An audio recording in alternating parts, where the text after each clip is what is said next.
హిమాచల్ ప్రదేశ్లోని కులు నుండి 45 దూరంలో ఉన్న మణికరణ్ ఒక అద్భుతమైన పవిత్ర స్థలం.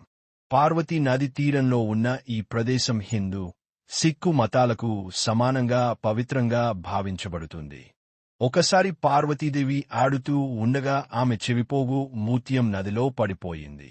ఆ మూత్యం కోసం శివుని గణాలు ఎక్కడ వెతికినా దొరకలేదు.